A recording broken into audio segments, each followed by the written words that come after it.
പക്ഷേ മുസ്ലിം ലീഗ് പൊതുവിൽ, അതുപോലെ തന്നെ മതസംഘടനകൾ പൊതുവിൽ നല്ല സമീപനമാണ് ഇക്കാര്യത്തിൽ കാട്ടിയിട്ടുള്ളത്. രണ്ടാമത് അവർ പറഞ്ഞ് പാലക്കാട് നടന്ന കൊലപാതകവുമായി ബന്ധപ്പെട്ട ഗൂഢാലോചന, അതിൽ എൻ്റെ കക്ഷിയെയും എന്നെയും പരാമർശിക്കുന്നു എന്നുള്ള രൂപത്തിലാണ്. ഞാൻ അങ്ങനെ അദ്ദേഹത്തിൻ്റെ കക്ഷിയെയോ അദ്ദേഹത്തിൻ്റെ സംഘടനയെയോ, സംഘടന എന്ന് പറയാം അദ്ദേഹം പേരെടുത്ത് പറഞ്ഞ സംഘടനയോ ഞാൻ ആക്ഷേപിച്ചിട്ടില്ല. അപ്പം അതുകൊണ്ട് തന്നെ ഇവിടെയും അപകീർത്തിപ്പെടുത്തലിൻ്റെ പ്രശ്നം ഇല്ല.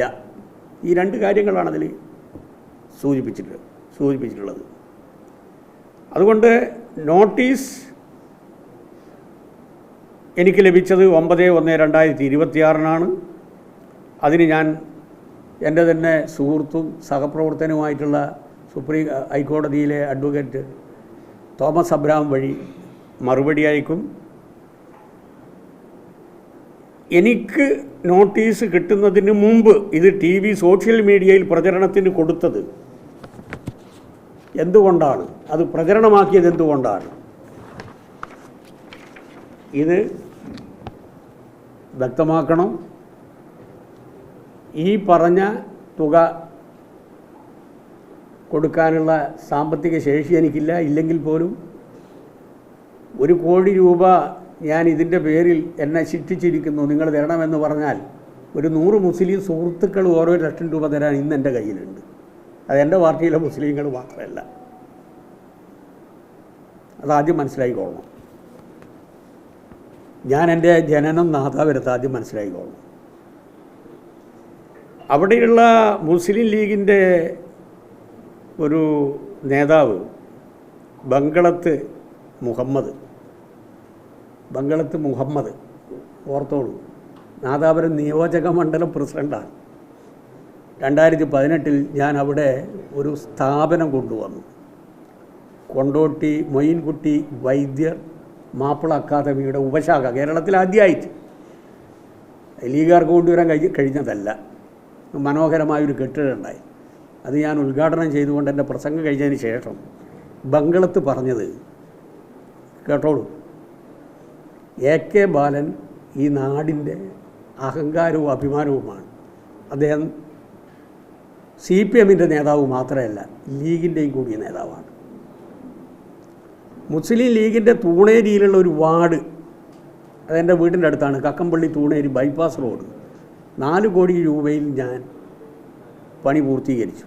അതിൻ്റെ ഔപചാരിക ഉദ്ഘാടനം നിർവഹിച്ചത് എൻ്റെ പ്രിയപ്പെട്ട സുഹൃത്ത് ഇപ്പോൾ അന്തരിച്ചു പോയ ഇബ്രാഹിം കുഞ്ഞായിരുന്നു.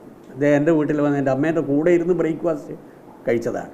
ആ റോഡിന് ലീഗുകാർ കൊടുത്ത പേര് ബാലൻ റോഡ് എന്നാണ്. ഇപ്പോഴും ബാലൻ റോഡ് അവിടെ ഉണ്ട്. അഭിവാദ്യം യൂത്ത് ലീഗുകാർ ബാനർ കെട്ടി എന്നെ അഭിനന്ദിച്ചു. അതിൻ്റെ ഫോട്ടോ മാതൃഭൂമി പ്രസിദ്ധീകരിച്ചു. ആ മാതൃഭൂമി ലേഖകൻ ഇന്നലെ എന്നെ വിളിച്ചിരുന്നു. ഈ രംഗം എന്നെ ഓർമ്മപ്പെടുത്തി. ഇസ്മയിൽ, മാതൃഭൂമി ലേഖകൻ. ഞാൻ ആളുടെ പേരൊക്കെ പറയുന്നത് ആധികാരികത്വം ഉണ്ടാകാൻ വേണ്ടിയിട്ടാണ്. ഇന്നും ഞാൻ വീട്ടിൽ പോയി കഴിഞ്ഞാൽ എൻ്റെ കൂടെ ഇരുന്ന് ഭക്ഷണം കഴിക്കുന്ന മുസ്ലിം സുഹൃത്തുക്കളുണ്ട്. വളരെ ചെറുപ്പത്തെ സ്കൂൾ വിട്ട് വരുന്ന സമയത്ത് നാദാപുരം പള്ളിയുടെ മുമ്പിലിരുന്ന് വയലിത്തറ മൗലവിയുടെ മതപ്രസംഗം കേട്ടവനാണ് ഞാൻ. വയൽ ഫറൂഖ് മൗലവിയുടെ മതപ്രസംഗം കേട്ടവനാണ് ഞാൻ. മൊയ്ലൂദും കുത്തിയാറാത്തിയും 5 നേരമുള്ള നിസ്കാരവും സ്വബയും ലോഹറും അസറും മഗ്‌രിബും ഇശാവും ഇതുമായി ബന്ധപ്പെട്ടുകൊണ്ടുള്ള അന്തരീക്ഷത്തിൽ വളർന്ന ഒരാളാണ് ഞാൻ.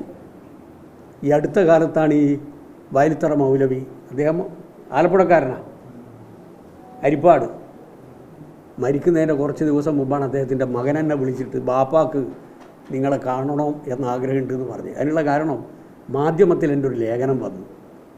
നാദാപുരത്തെ വയലും തലശ്ശേരിയിലെ ബിരിയാണി.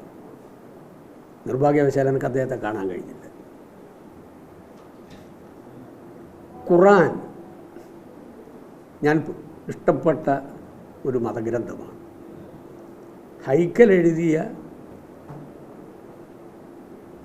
മലയാള തർജ്ജമ, അദ്ദേഹത്തിൻ്റെ ഇംഗ്ലീഷ് അല്ല അറബിക് വേർഷന് മലയാളത്തിലുള്ള തർജ്ജമ, അത് ആർത്തിയോടുകൂടി വായിച്ച ഒരാളാണ് ഞാൻ. ഇപ്പോൾ ഞാൻ ദുബൈയിൽ പോയ സമയത്ത് ഇവിടെ ഈ ഈ പതിപ്പ് ഉണ്ടാവില്ല, ഇവിടെയുള്ള ഈ വക്കീൽ നോട്ടീസ് അയച്ച ആളുടെ കയ്യിലുണ്ടാവില്ല. വിശുദ്ധ ഖുർആൻ സമ്പൂർണ്ണ മലയാള പരിഭാഷ ഇതെനിക്ക് തന്നിട്ടുള്ളത് OV മുസ്തഫ അഡ്വക്കേറ്റും അദ്ദേഹത്തിൻ്റെ ഭാര്യ അൽമനയും, തലശ്ശേരിയിലെ എൻ്റെ സുഹൃത്തുക്കളാണ്. ഹദീസുകളെ സംബന്ധിച്ചും ഖുർആനെ സംബന്ധിച്ചുള്ള എൻ്റെ താല്പര്യം അവർക്കറിയാം. അപ്പോൾ ഇത് വായിക്കണമെന്ന് പറഞ്ഞു. അപ്പോൾ ഇനി ഈ ഡീഫൈമേഷൻ കേസുമായി ബന്ധപ്പെട്ടുകൊണ്ട് എന്നെ ശിക്ഷിച്ച് ജയിലാക്കുകയാണെങ്കിൽ ആദ്യത്തെ എൻ്റെ കടമ ഇത് വായിച്ചു തീർക്കുക എന്നുള്ളതായിരുന്നു. ഇതിൽ കൃത്യമായി മുനാഫിക്കുകളെ പറ്റി പറയുന്നുണ്ട്, കപട വിശ്വാസികളെ സംബന്ധിച്ച്. ഞാനൊരു കപട വിശ്വാസിയല്ല, തൊഴിലാളി വർഗത്തോട് കൂറുള്ള ഒരു വിശ്വാസി, തൊഴിലാളി വർഗത്തോട് ഈമാനുള്ള ഒരു കമ്മ്യൂണിസ്റ്റാണ് ഞാൻ. എൻ്റെ ജീവിതത്തിൽ കപടത്തരയില്ല. തൊഴിലാളി വർഗത്തോടുള്ള കൂറും കമ്മ്യൂണിസ്റ്റ് പാർട്ടിയോടുള്ള വിശ്വാസ്യതയും മുറുകെ പിടിച്ചുകൊണ്ട് ജീവിക്കുന്ന ഒരാളാണ് ഞാൻ. അധികാരം കിട്ടിയ സമയത്തും എല്ലാതപ്പോഴും ജനങ്ങളോടൊപ്പം തന്നെ നിന്നതാണ്.